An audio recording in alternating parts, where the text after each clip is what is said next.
हमारे परम परम आदरणीय कथा रसिक भगवत प्रेमी श्रोता बंधुओं, आपका हमारे यूट्यूब चैनल पर हार्दिक अभिनंदन है। मैं पंडित अवध प्रताप तिवारी आज कथा लाया हूँ डाकू और भगवान, चोर और भगवान। एक समय की बात ही, एक गांव में भागवत कथा चल रहा था। श्रीमद् भागवत कथा प्रारंभ था, अनुष्ठान चल रहा था। तो चोर के कान में आवाज आई कि फला गांव में जो है भागवत बैठी है और लोग कथा सुनने जाते हैं घर अपना छोड़ छोड़ करके। चोरी करने का बहुत बढ़िया मौका है। जय सिया राम। चोर ने कहा ये तो बहुत बढ़िया मौका मिला है, चलो देख लेते हैं कौन कौन अपना घर छोड़ के आया हुआ है। जब भागवत कथा के समीप गए, चोर देखा, सबको अंदाज नहीं लगा कि कौन कौन आया है अपना घर से, पूर्ण रूप से आया है, कौन आधा अधूरा आया है। जैसे कोई एक दो घर का है, एक दो व्यक्ति सदस्य आए हुए हैं, कोई पूरे घर का पूरा सदस्य आ गए हैं। अगर जिसके घर का पूरा सदस्य आ गए हों, उसी के घर में चलो आज डाका मार देते हैं, चोरी कर लेते हैं। तो अंदाज रहा था।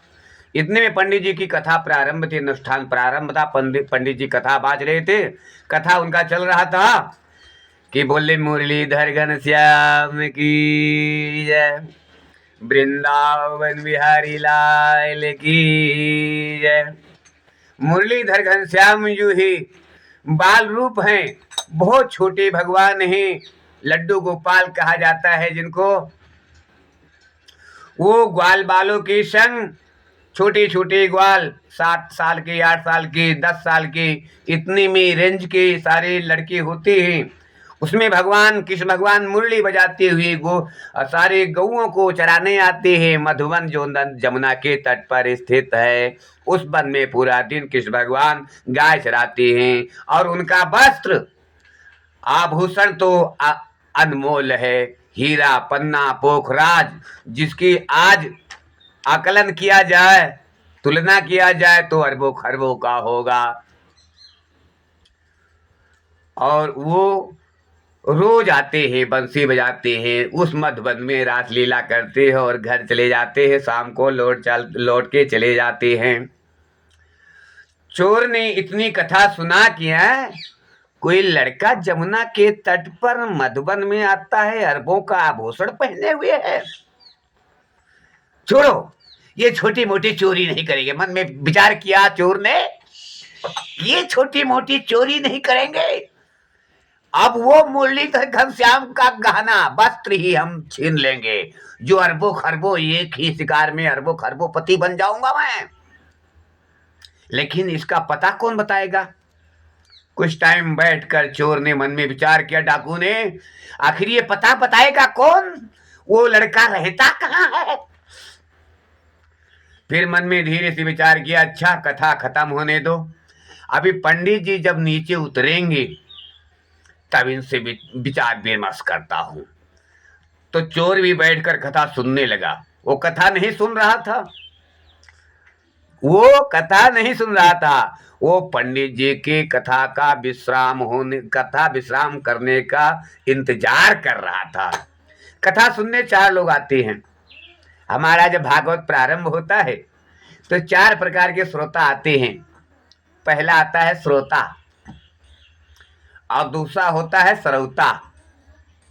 पहला श्रोता, और दूसरा होता है श्रोता, और तीसरा होता है सोता, और चौथा होता है सरकौता। जय सिया राम।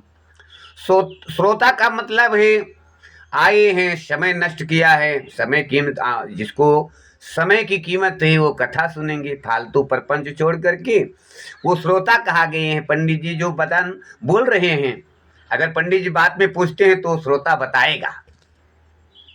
उसको कहते हैं जो पूर्ण रूप से सुनता है, ध्यान से सुनता है कथा को, वो श्रोता है। और श्रोता, श्रोता कहा गया है जब आप कथा सुनने जाते हैं तो अपना तो कथा सुनेंगे नहीं, दूसरे को भी नहीं सुनने देंगे। राजनीति की बात करेंगे, परपंच का बात करेंगे, घर पंचायत की बात करेंगे, जमीन जायदाद की बात करेंगे, धन दौलत की बात करेंगे, अपना ही ढींग हाँकेंगे, मैं ही अरबोपति हूँ, मैं भी करोड़पति हूँ, सब कुछ मैं ही हूँ। तो कथा सुनने क्या करने आए हो? जय सिया राम। वहीं अपना राजा थे तो यहाँ क्या करने आए हो? तो ये हो गए सरौता और श्रोता। एक कथा ऐसा सुनने आते हैं, किसी तरह अगर पहुंच ही गई तो अगर आसन पर बैठ गए तो उन्हें खर्राटे मारने लगे।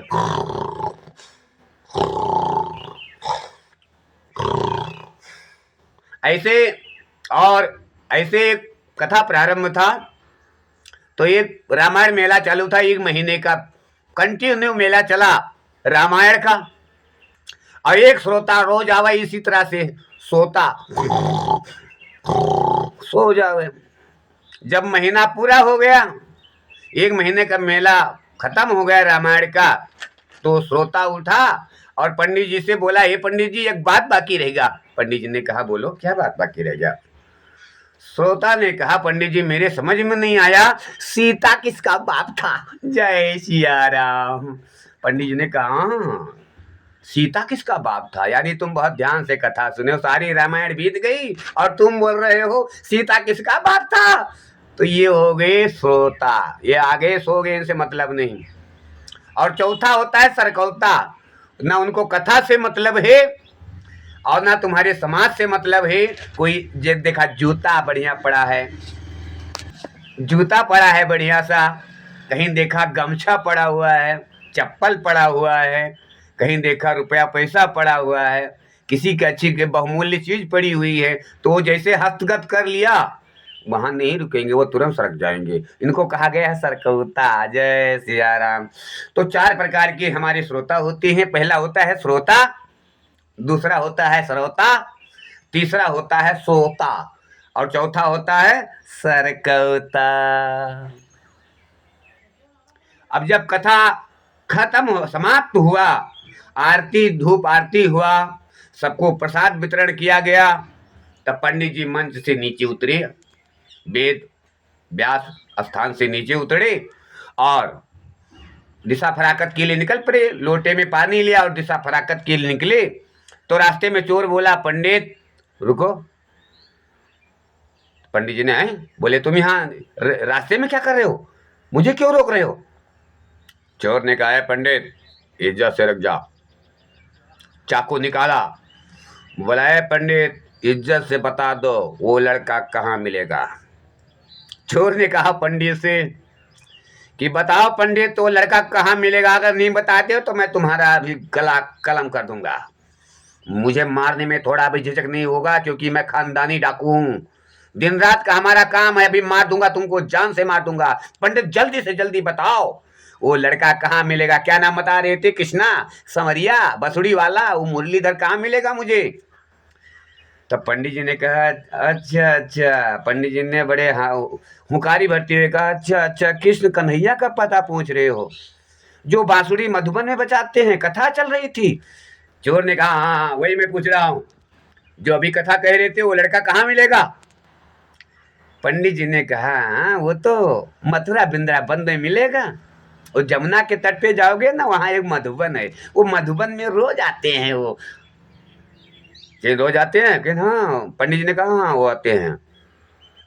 तो चोर ने कहा, पंडित जी ये बताओ, वाकई में वो अरबों खरबों का आभूषण पहन कर रखते हैं? पंडित जी ने कहा, अरे उसमें कोई दो राय है? अरे उसमें भी कोई दो राय है, वो तो उनका रोज, वो तो राजा महाराजा हैं, 3 लोग के स्वामी हैं। तो चोर ने कहा, ठीक है पंडित, अगर बात पक्की हो गई तो हमारा तुम्हारा 50-50 पार्टनर, आधा धन हमारा आधा धन तुम्हारा। मैं अभी जा रहा हूं। जय सिया राम। चोर पैदल ही वृंदावन के लिए निकल पड़ा। अब चलते चलते चलते चलते कई दिन लग गया। जब कई दिन लग गया, वृंदावन में पहुंचा, मधुबन में, तो सुबह पछलहरा ही पहुंच गया, रात में ही पहुंच गया। और रात भर इंतजार करता रहा। वो सोचे इस पेड़ के नीचे आते होंगे, नहीं नहीं, उस कोने में, वो पूरा भ्रमण करता रहे जंगल में, इस पेड़ के नीचे खड़ा हुए। फिर सुबह हुआ, पछलारा हुआ तो बोले अब तो नजदीक अभी आ ही जाएगा। फिर पेड़ के ऊपर चढ़ जावे चोर, ऊपर चढ़ के दूर तक देखने लगे कहीं दिखाई ना पड़े। फिर नीचे आ जावे, फिर नीचे इधर उधर देखने लगे। आओ लगी लगन उसको चेहरा नजर आ गया कृष्ण भगवान का। पंडित जी ने बताया था घुंघराले बाल हैं, सांवले से हैं, मुरली बजाते हैं, बहुत सारी गाय है उनके साथ, वही आभूषण पहन रखा है बहुत सारा, उनका नाम मुरलीधर घनश्याम वृंदावन बिहारी लाल है। जय सिया राम। अब चोर जो है ऊपर जावे नीचे आवे, ऊपर जावे नीचे आवे, इधर दौड़े उधर दौड़े उधर दौड़े।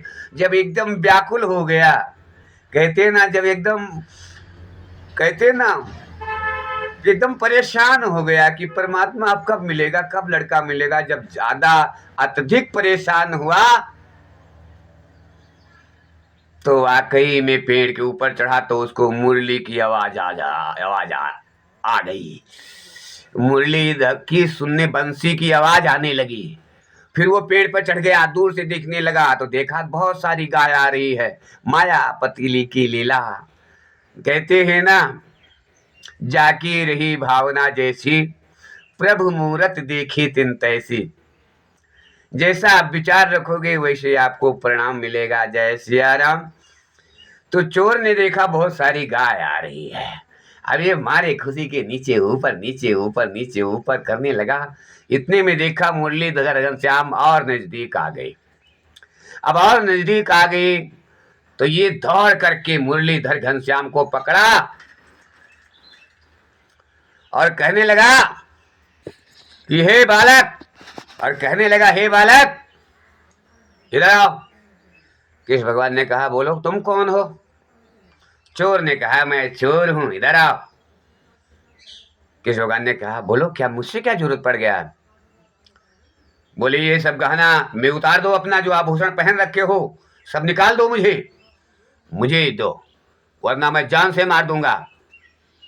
भगवान ने कहा अरे मूर्ख, मैं एक बार जो पहन लेता हूं सुबह पहन लेता हूं, शाम को नहीं पहनता, और जो शाम को पहनता हूं सुबह नहीं पहनता, और जो एक बार पहन लेता हूं दोबारा उस चीज को मैं दोबारा कभी नहीं पहनता, हमेशा फेंक देता हूं, दान कर देता हूं। तू मारने की बात कर रहा है, अरे तू रोज आ, रोज तेरे को ऐसे दे दिया करूंगा, ले जा। ले निकाल के भगवान ने सारा आभूषण दे दिया और बोले कल भी आना और शाम सुबह शाम रोज मिलना, मैं रोज तुमको देता रहूंगा। अरे भाई पुटकी बांधा सारे आभूषण की लीला, मायाधर की लीला। उसका पुटका भंग भर गया, बहुत बहुत बड़ा गट्ठर हो गया, सर पे लादा, और धीरे धीरे धीरे धीरे 7वें दिन आके उसी स्थान पर पहुंचे जहां पर भंडारा प्रारंभ होने वाला था, भागवत का पूर्ण आहुति हो रही थी। तो पंडित जी के पास पहुंचा, पंडित जी को बुलाया, पंडित जी इधर आओ इधर आओ आओ इधर आओ। पंडित जी ने कहा देखो भाई मैं पूजा करा रहा हूँ। अरे कहीं पूजा गया भाड़ में, इधर आओ पहले, इधर आओ बताता हूँ, इधर आओ। तो पंडित जी को जबरदस्ती साइड में ले गया, बहुत दूर ले गया, एकांत में बताने लगा। बोला देखो ईमान, मैं बहुत ईमानदार आदमी हूँ, बहुत ईमान का पक्का हूँ, पंडित जी ने तूने बताया था और मैं ले आया हूँ। ये देखो आभूषण वही आभूषण है जो आप बता रहे थे, और तुम तो कह रहे थे एक ही पहनते। अरे वो तो बुला रहे हैं कि सुबह शाम रोज आओ ले जाओ, उनको तो कुछ बोलने की जरूरत नहीं पड़ा, वो सब अपने आप दे दिए हैं। आधा हमारा आधा आपका, इसमें से आधा हिस्सा बांट लो। अब पंडित जी ने देखा तो ठकाठक, पंडित जी ने कहा अरे मैं तो कथा बांचते ही रह गया और ये चोर भगवान से मिलकर के आभूषण भी ले आया। अरे दीनानाथ दीनदयाल करना निधान, आपकी दया दृष्टि का वर्णन नहीं किया जा सकता। कहते हैं जो लौ लगाता है परमात्मा उसी को मिलती। जो भी कर्म करते हो उसमें अगर लौ लगाते हो तो आपको कामयाबी अवश्य मिलेगी। इसलिए कहते हैं गुरु गुरुए रह गए चेला शक्कर हो गए। डाकू को साथ में लिया, पंडित जी ने कहा चलो मुझे भी दिखाओ, दर्शन कराओ। पंडित जी को लेकर के डाकू बोला तुमको विश्वास नहीं, चलो हमारे साथ चलो। पंडित जी को भी लेकर गया तो पंडित जी नहीं देख पा रहे हैं, वो डाकू भगवान से आभूषण ले रहा है, भगवान को देख रहा है, भगवान डाकू को देख रहे हैं, लेकिन पंडित जी नहीं देख रहे हैं। पंडित जी ने कहा, कहाँ है तुम्हारे कन्हैया यार, सामान तो तुमने बहुत सारा ले लिए हो, पर ये क्यों झूठ बोल रहे हो, कहाँ कहीं अलग से चोरी करके लाओ, कृष्ण ऐसे मिल जाएंगे तुमको। अरे मैं कितना जन्मों से पूजा करता हूँ, पाठ करता हूँ, पहले मुझे दर्शन देना चाहिए था, चोर डाकू को देंगे वो। अरे तुम कहीं से सामान चोरी करके लाए हो, मुझे बेवकूफ बना रहे हो। तो आवाज आई, नहीं पंडित, इसकी अंदर आत्मा जाग चुकी है, ये सारा बुरे कर्म छोड़ करके भगवान को खोजने निकला, क्यों ही चोरी के रूप में नहीं निकला हो। ये सब कुछ त्याग करके सिर्फ भगवान को ही खोजने निकला। और कौन सी ऐसी चीज है जो खोजने पर, लौ लगाने पर नहीं मिलती।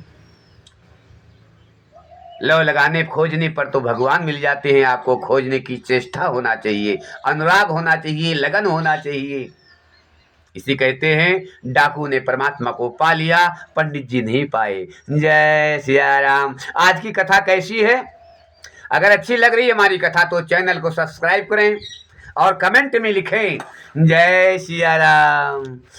सीताराम सीताराम व्रज प्यारी मन सीताराम। सीताराम सीताराम व्रज प्यारी मन सीताराम। सीताराम सीताराम व्रज प्यारे मन सीताराम। सीताराम सीताराम व्रज प्यारे मन सीताराम। सीताराम सीताराम सीताराम सीताराम सीताराम सीताराम सीताराम सीताराम। सीताराम सीताराम व्रज प्यारे मन सीताराम। सीताराम सीताराम व्रज प्यारे मन सीताराम। जय श्री